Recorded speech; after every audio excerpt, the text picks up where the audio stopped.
ও দাদা, আমাকে 2 টাকা দিয়ে সাহায্য করুন না। দয়া করে এভাবে চলে যাবেন না, একটু অন্তত সাহায্য করুন আমাকে।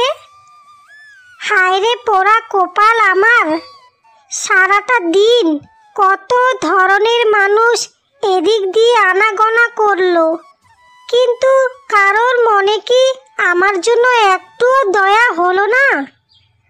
আসলেই আসলেই এই পৃথিবীর মানুষ বড্ড পাষাণ।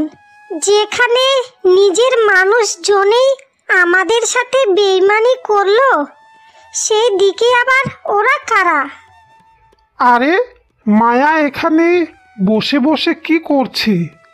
আমি তো নিজের চোখে বিশ্বাসই করতে পারছি না। অবশেষে সে রাস্তায় রাস্তায় ভিক্ষা করছে। কি হয়েছে কি তাদের মধ্যে? যাই হয়ে যাক না কেন, আমার বউকে কোনো মতেই বুঝতে দেওয়া যাবে না যে সে আমার একমাত্রই বোন। আরে এটা তো আমার নিজের দাদা, কিন্তু দাদা এখানে কি করছে? আর দাদার সাথে এই মেয়েটাই বা কে? আমি তো এখন কিচ্ছুই বুঝতে পারছি না।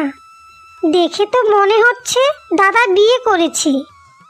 কিভাবে সে পারলো মা বাবাকে না জানিয়ে বিয়ে করতে? বাবারে বাবা, গ্রামে ঢুকতে না ঢুকতেই কি যে ভিখারি টিকারি এসে হাজির হয়, বুঝতেই পারি না। এই জন্যই গ্রাম আমার একদমও পছন্দ না। কিন্তু নেহাত বাবা আমাদেরকে গ্রামে পাঠিয়েছেন, তার এখানে বড় একটা বাড়ি আছে তাই। বলি, এই মেয়ে, তুমি দেখতে শুনতে তো মন্দ নও। বলি, তুমি কাজ করে খেতে পারো না? রঘু, তুমি ওকে 2 টাকা ভিক্ষে দিয়ে দাও তো। না না মেম সাহেব, আপনার টাকা আপনি আপনার কাছে রেখে দিন। আমার এমন টাকার দরকার নেই। আমি স্বার্থপর মানুষদের কাছ থেকে কোনোই টাকা পয়সা নিই না। পারলে না খেয়ে পেয়ে মরেই যাব, তবুও আপনাদের মতো মানুষদের কাছ থেকে একটা টাকাও আমি কোনো দিনেই নেব না। আর দয়া করে আমাকে আর কথা শোনাবেন না। আমার মতো আমি ভিক্ষে করছি, আপনাকে আমি বিরক্ত করছি না। চলে যান মেম সাহেব, আপনারা এখান থেকে চলে যান।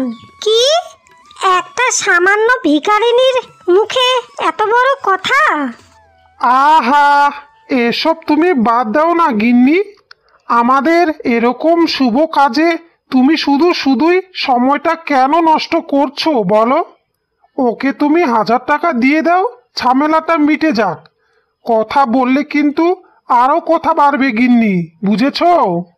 বাবা, ভিখারিনীটা আমাকে অতগুলো কথা শোনালো, সেটা তো তুমি কোনোই প্রতিবাদ করলে না। আবার আমাকে উল্টে বলছো যে তাকে 1000 টাকা দিতে। তোমার এত মায়া দয়া ওর প্রতি কিভাবে জন্মালো একটু শুনি। কই, আগে তো রাস্তাঘাটে তুমি অনেক ভিখারি দেখেছো, তখন তো তুমি এরকমটা কখনোই বলনি। আজকে তাহলে তোমার কি হলো? আর শোনো, কোনো ভিখারিনীকে ভিক্ষা দেওয়ার জন্য আমার বাবা আমাকে টাকা পয়সা দেয়নি, তুমি বুঝেছো?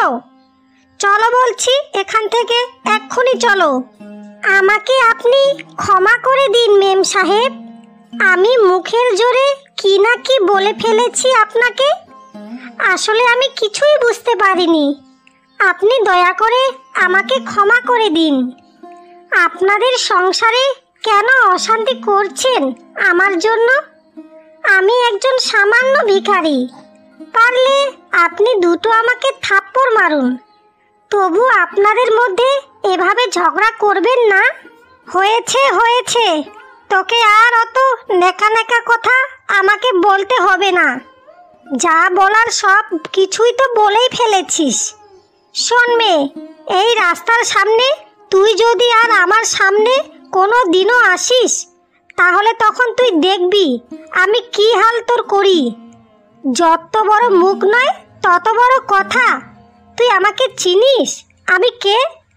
একটু দেখে বুঝে আমার সাথে কথা বলবি, বুঝেছিস?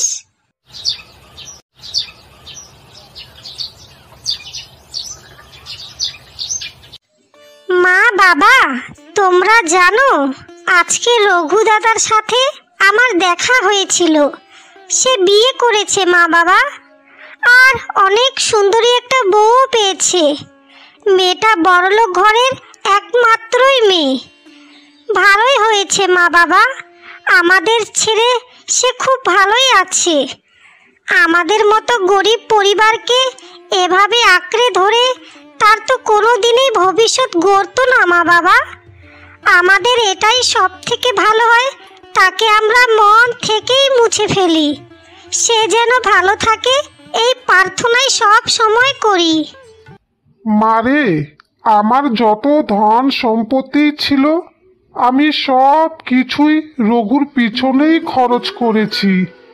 তার পড়াশোনার খরচ চালাতে গিয়েই আজকে তোমাকে রাস্তার ভিখারি হতে হয়েছে রে মা।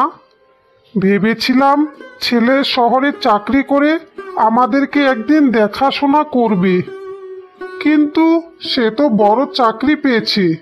সে এখন অনেক বড়লোকও হয়েছে। সে আমাদেরকে এখন ভুলে গেছে রে মা, সে আমাদেরকে ভুলে গেছে। সে তার মা বাবার অবদান সে আজকে অস্বীকার করছে। মা মায়া, তার নাম তুই আর আমার সামনে কোনো দিনই আনিস না রে মা। দয়া করে তুমি একটু চুপ করে থাকো না। তোমার শরীরটা এমনিতেই ভালো নেই, কেনই শুধু শুধু চিল্লাহুল্লা করছো তুমি? এমনিতেই ঘরে একটা টাকা পয়সাও নেই যে তোমার জন্য কিছু ওষুধ কিনে আনবো। কি পড়া কপাল আমার, মেয়েটার বিয়ের খরচটা পর্যন্তও রাখলে না তুমি। এবার কিভাবে মেয়েটাকে আমরা বিয়ে দেব বলো তো? মেয়েটা দিনরাত রাস্তায় রাস্তায় ভিক্ষা করে। এই গ্রামে তো আমাকে একটা কাজও কেউ দিল না, তাই শহর থেকে আসা লোকজনেদের হাত পেতে দুটো টাকা চেয়ে নেয়। এতটুকু জমিও যদি আমাদের মায়ার জন্য তুমি রাখতে, তাহলে আজকে খুবই ভালো হতো। মেয়েটার কথা তুমি একবারও চিন্তা না করেই শুধু সারাটা জীবন আমরা রঘুর কথাই চিন্তা করে গেছি। তুমি আর বলিও না গিন্নি, তুমি আর বলিও না। ভেবেছিলাম তো আমি অন্য কিছু গিন্নি, যে মায়ার দাদা একটা বড় জায়গায় চাকরি করবে, তারপরে মায়াকে সে ভালো একটা ঘরে দেখে শুনে বিয়েও দেবে। কিন্তু আজকে সব কিছুই উল্টো হয়ে গেল। ছেলেটা আজকে চাকরি পেয়ে আমাদেরকে ভুলেই গেল গিন্নি, ভুলেই গেল। তবে তুই শোন মা, ওর কাছে তুই আর কোনো দিনও যাবি না, এটা বাবা হয়ে তোকে আমি আদেশ করলাম।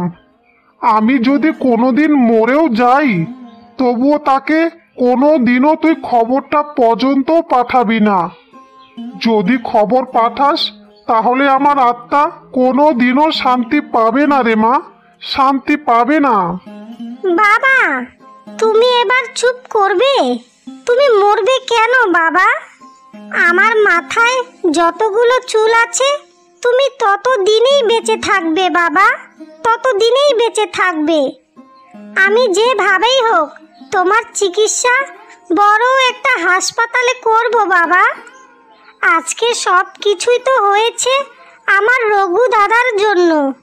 সে যদি আমাদের সাথে এমনটা না করতো, তাহলে আজকে তুমিও ভালো থাকতে বাবা। কিন্তু সে তো আমাদের পরিবারটাকে একেবারেই ধ্বংস করেই দিয়ে চলে গেল। সে তো ওইদিকে খুবই সুখে আছে বাবা। ঈশ্বরের কাছে আমি সব কিছুই রেখে গেলাম, তিনি এই বিচার একদিন না একদিন করবেনই। সে ভালো থাকুক মা, সে খুবই ভালো থাকুক। তুই যা, আমার জন্য একটু রান্নাঘর থেকে জল নিয়ে আয়। গলাটা থেকে থেকে শুকিয়ে কাঠ হয়ে যাচ্ছে। বুঝতে পারি না রে মা, কি যে হলো আমার।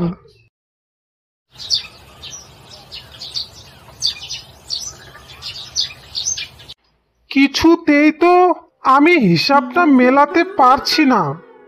আমার ছোট বোনটা রাস্তায় বসে ভিক্ষা করে, আর মা বাবাও কেমন আছে কে জানে। তবে যাই হয়ে যাক না কেন, আমার শ্বশুরবাড়ির মানুষদের কাছে কোনো দিনেই প্রকাশ করা যাবে না।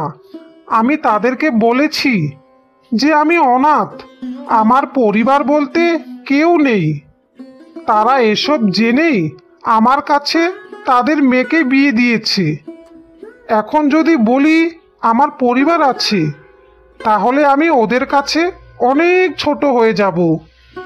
কি যে আমি করব, আমি তো কিছুই বুঝতে পারছি না, কিচ্ছু না।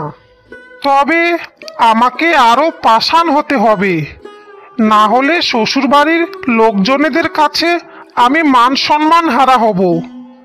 কিন্তু যখন থেকেই আমি মায়ার মুখটা দেখেছি, তখন থেকেই আমার আর কিচ্ছু ভালো লাগছে না, কিচ্ছু না। মনটা বলছে ওরা খুব বিপদেই আছে, না হলে কেন আমার ছোট বোনটা ভিক্ষা করবে? আচ্ছা, তুমি আমাকে একটা কথা বলো তো, তুমি কি এই গ্রামে বেড়াতে এসেছো নাকি চিন্তা করতে এসেছো? যখন থেকেই তুমি ওই ভিখারিনীটাকে দেখেছো, তখন থেকেই তোমার মুখটা বাংলার পাঁচের মতনই হয়ে আছে। কেন? হ্যাঁ কেন? ওই ভিখারিনীটির সাথে তোমার সম্পর্কটাই বা কি? তুমি আমাকে তাড়াতাড়ি করে খুলে বলো। যদি আমি শুনেছি যে কিছু একটা তুমি আমার কাছে লুকিয়েছো, তাহলে কিন্তু তোমার সাথে একদমও ভালো হবে না। আর এই খাবারটা কি তোমাকে আমি এখন দিয়েছিলাম খেতে? এখনো তো তোমার একটা খাবারও ওখান থেকেই লড়েনি। আহা গিন্নি, তুমি যে কি বলো না গিন্নি, ওই ভিখারিনীটির কথা তো আমার একদমও মনে নেই। আমার আসলে একটু মাথাটা ব্যথা করছিল, তাই তো একটু মনমরা হয়ে আছি, তেমন আর কিছুই নয়। আর তুমি তো ভালো করেই জানো আমি অনাথ, এই পৃথিবীতে দিনকুলে আমার কেউ নেই। তাহলে একটা সামান্য ভিখারিনী আমার কে হবে তুমি বলো? আমি একজন শিক্ষিত ছেলে, আমার একটা ভালো চাকরিও আছে, তার সাথে আমার কি যায় তুমি বলো গিন্নি? তাই তো আমি ভাবছি, একটা সামান্য ভিখারিনীর সাথে তোমার মতো একটা ছেলের সম্পর্কটাই বা কি হতে পারে। আমিও না কি যা তা চিন্তা করি, কেই জানে। আচ্ছা শোনো, তুমি তো জানোই যে বাবা এই বাড়িটা অনেক আগে বানিয়েছিল, তাই বাবা আমাকে বলেছেন যে এই বাড়িতে আরও কিছুদিন থাকতে। শহরে যে আমাদের ফ্ল্যাটটা আছে, ওখানে কিছুদিন একটু কাজ চলবে, তারপরেই এই গ্রাম থেকে যেতে। তুমি কি আমার সাথে এখানে থাকবে? তুমিও যে আমাকে কি বলো না গিন্নি, আমি আবার এখানে থাকবো না কেন? তুমি যেখানে থাকবে আমিও তো সেখানেই থাকবো। আর শ্বশুর মশাই তো আমাকে বলেই দিয়েছেন যে আমার মেয়েটাকে তুমি দেখে রেখো বাবা। তো তাহলে আমি কিভাবে তোমার কথা অমান্য করতে পারি বলো? আচ্ছা শোনো, তুমি যখন এসে গেছো, তাহলে চলো দুজনে মিলেই একসাথেই খাবারটা খেয়ে ফেলি। বাবা, ভালোবাসা দেখা যায় আমার জন্য একেবারেই উথলে পড়ছে। আচ্ছা ঠিক আছে, তুমি একটু এখানেই দাঁড়াও, আমি হাতগুলো একটু ধুয়ে আসছি, তারপরে দুজনে মিলেই খাবারটা খাবো, ঠিক আছে? আচ্ছা আচ্ছা গিন্নি, ঠিক আছে। তুমি তাহলে হাত মুখগুলো তাড়াতাড়ি করেই ধুয়ে আসো, আমি তোমার জন্য এখানেই অপেক্ষা করছি, কেমন?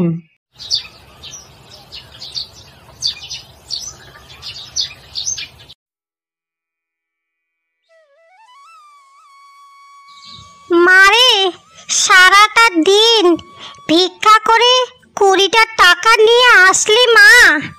তুই তো দেখতেই পাচ্ছিস তোর বাবার শরীরটা দিনের পর দিন শুধু অবনতি হচ্ছে। এখনই যদি কিছু একটা না করা যায় তাহলে তো তোর বাবাকে মনে হয় আর বাঁচানো যাবে না রে মা। তোর বাবার কত কিছুই করার বাকি ছিল রে মা। মা, এসব অলক্ষণী কথা তুমি আর কখনো মুখ দিয়ে বলিও না তো। বাবা আমাদেরকে ছেড়ে কোনো দিনও কোথাও যাবে না মা। আচ্ছা মা, বুদ্ধি মশাই তো আমাদেরকে বলেইছিলেন যে বাবাকে যদি শহরে নিয়ে গিয়ে চিকিৎসা করা যায় তাহলে বাবা আবারও আগের মতনই সুস্থ হয়ে যাবে। মানুষের কাছেও টাকা চাইতে এখন আমার লজ্জা করে মা। আর কত মানুষের কাছে হাত পাতবো? 2 টাকা যদি কেউ দেয় তাহলে আমাকে 10টা কথা শুনিয়ে দেয় মা। আচ্ছা মা, একটা কাজ করলে কেমন হয় বলো তো? দাদা তো এই গ্রামেই আছে, দাদার কাছে গিয়ে না হয় কিছু টাকা চাই বাবার চিকিৎসার জন্য। আমার মন বলছে মা, দাদা হয়তো কিছু একটা হলেও দেবে। এসব তুই কি বলছিস রে মা? তোর বাবা যদি জানতে পারে তাহলে তো খুবই খারাপ হয়ে যাবে। কিন্তু জানার থেকে বড় কথা হচ্ছে তোর দাদা কি টাকাটা দেবে তোর বাবার চিকিৎসার জন্য? আমার বিশ্বাস হয় না রে মা, আমার বিশ্বাস হয় না। কারণ যেই ছেলে আমাদেরকে ছেড়ে এত বছর থাকতে পারে সে কি আদেও আমাদেরকে টাকা দেবে? এত দিন ধরে এই গ্রামে আছে, কই লুকিয়েও তো আমাদেরকে একটু দেখতেও আসলো না যে আমরা মরে গেছি নাকি বেঁচে আছি। আমার ছেলে এখন অনেক বড়লোক হয়েছে রে মা, বড়লোক ঘরের জামাই হয়েছে। এখন কি আমাদের মতো ভিখারিনীদের চিনতে পারবে তুই বল মা? মা, এভাবে তুমি দয়া করে আর বলিও না, আর বলিও না মা। একটা শেষ চেষ্টা করেই দেখি না মা। আর বাবাকে যদি আমরা না বলি তাহলে কোনো দিনও জানতে পারবে না মা। দাদা যেই বাড়িতে থাকে সেই বাড়ির সব ঠিকানাই আমি ভালো মতনই জানি মা। আমি আজকে বিকেলেই যাব দাদার কাছে। দাদার কাছে গিয়ে সব ঘটনাই আমি খুলে বলবো যে আমরা কতই কষ্টে আছি। তুমি দেখিও মা, তুমি দেখে নিও, দাদা নিশ্চয়ই আমাদেরকে সাহায্য করবে। অতিরিক্ত বিশ্বাস নিয়ে তুই যাস না রে মা। যদি টাকা না দে তাহলে তোর বুকটা একেবারেই ভেঙে চুরমার হয়ে যাবে। যেখানে আমরা সারা জীবন ওর পিছনে খেটেও কোনো লাভ পেলাম না, সেখানে তোর বলা একটা কথায় ও কি টাকা দেবে? আমার বিশ্বাস হয় না রে মা, আমার বিশ্বাস হয় না। মা, এই শেষবারের মতনই তুমি আমাকে শুধু একটা সুযোগ দাও, শুধু একটিবার দাদার সাথে কথা বলি। সব কিছুই খুলে বললে হয়তো তার মনটা গলে যেতেও পারে। মানুষ পাষাণ হলে কি এমনই পাষাণ হয় মা?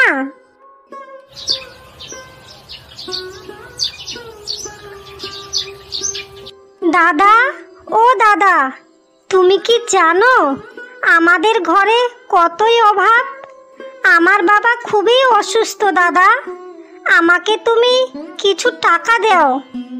দাদা, ও দাদা, বুদ্ধি মশাই বলেছেন বাবাকে নিয়ে যদি শহরে চিকিৎসা করানো না যায় তাহলে বাবাকে আর বেশি দিন বাঁচানো যাবে না।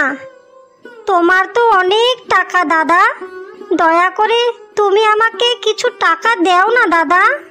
মায়া, তোর কি মাথা টাথা খারাপ হয়ে গেছে?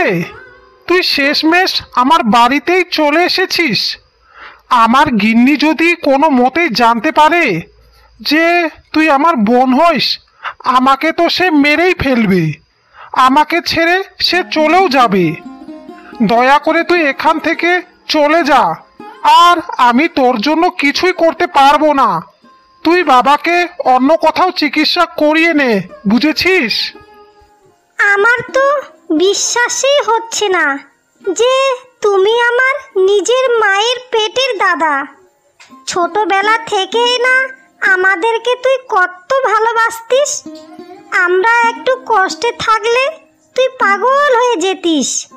এটা কি আমার সেই দাদা যে বোনটা একটু ব্যথা পেলে দাদা কেঁদে উঠে? এটা কি আমার সেই দাদা যেই আমার মা বাবাকে একটু ভালো রাখার জন্য শহরে গিয়েছিল ভালো একটা চাকরি করার জন্য? দাদা, এটা কি সত্যি তুমি? আমি তো নিজের চোখে বিশ্বাসই করতে পারছি না। দাদা, একটা মানুষ এতটা পাষাণ কিভাবে হতে পারে? কিভাবে হতে পারে তুমি বলো? মায়া, আর এত ন্যাকামো আমার সামনে করিস না তো। তুই এখন এখান থেকে তাড়াতাড়ি চলে যা। আমার গিন্নি এখনই বাড়িতে চলে আসতে পারে। আর শোনো, এই গ্রামে আমি আরো কিছুদিন আছি। সাবধান, আমার পরিচয় তুই কাউকে কোনো দিনও দিবি না। যদি কোনো রকম ভাবে আমার গিন্নি এই ব্যাপারে কিছু জানতে পারে তাহলে আমাকে বঞ্চিত করে দেবে। আজকে আমি যা হয়েছি সব আমার গিন্নির জন্যই হয়েছি। আজকে এত উপরে উঠতে পেরেছি। আর তুই শোন, আমি তো তোকে এখানে কোনোই সাহায্য করতে পারবো না, কারণ টাকা পয়সার সব হিসাব আমার গিন্নির কাছেই থাকে। ঠিক আছে দাদা, আমাদেরকে তোমার কোনোই সাহায্য আর করতে হবে না। তবে একটা কথা তোমায় আমি বলে যাই দাদা, যদি আমাদের সাথে তুমি কোনো অন্যায় করে থাকো তাহলে এর বিচার বিধাতা একদিন করবেনই করবেন। শুধু সময়ের অপেক্ষা। আজ আমার, কাল তোমার। তবে তুমি শুধুই আমার সাথে অপরাধ করতে তাহলে আমি কিছুই তোমায় বলতাম না। তুমি তো তোমার নিজের মা বাবার সাথেই অপরাধ করেছো। আমার মা বাবার বিশ্বাস তুমি ভেঙেছো। তুই একদম চুপ কর মায়া।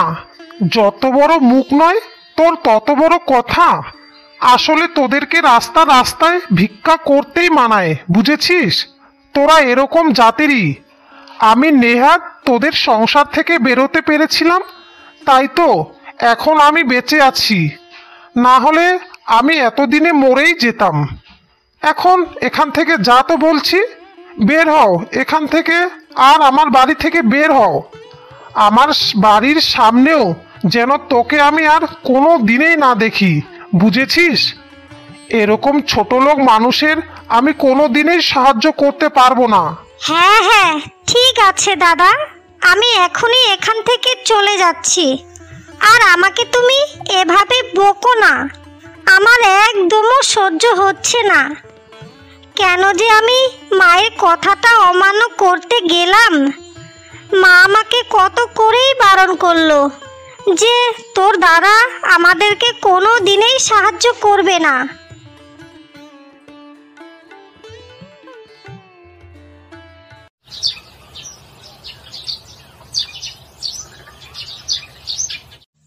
ওগো, আমাদের কি সর্বনাশ হয়ে গেল! কেন আমাদেরকে ছেড়ে এভাবে তুমি চলে গেলে গো? ওগো, এখন আমাদের মামের কি হবে গো?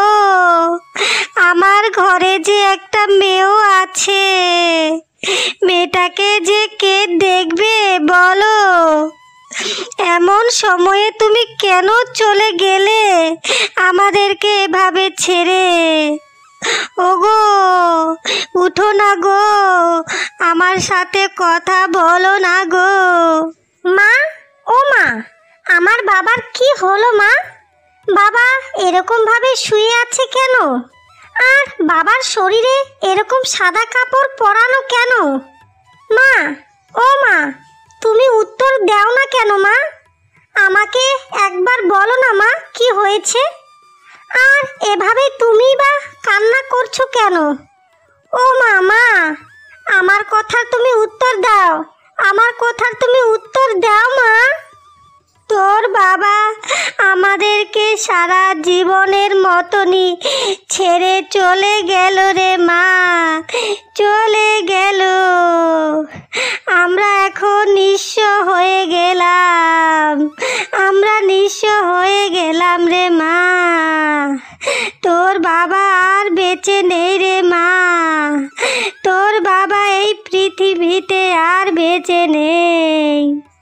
না না মা, এরকমটা কিছুতেই হতে পারে না। বাবা আমাদেরকে ছেড়ে যেতে পারে না মা। বাবা, ও বাবা, ওঠো না বাবা, আমি বলছি তুমি ওঠো। আমার কথা কি তুমি শুনতে পাচ্ছ বাবা? ও বাবা, তুমি উঠো না বাবা। হে বিধাতা, তুমি তাকে ক্ষমা কোনো দিনও করিও না, কোনো দিনও না।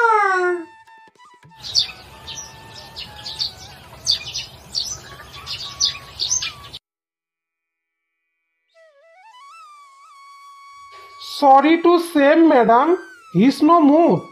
ওনার কিডনি দুটোই নষ্ট হয়ে গিয়েছে, আমরা তাকে বাঁচাতে পারলাম না।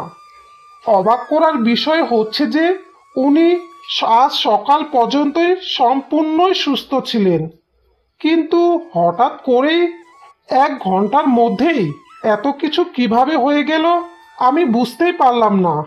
এই সব কিছুই হয়েছে ওর পাপের ফলের জন্যই। ও আমাদেরকে মিথ্যা বলে ঠকিয়েছে। ও অনাথ পরিচয়ে আমাকে বিয়ে করেছে। সে তার পরিবারের সাথেও অনেক ঠকবাজি করেছে। তার বৃদ্ধ বাবার চিকিৎসার অভাবে মরে গিয়েছে।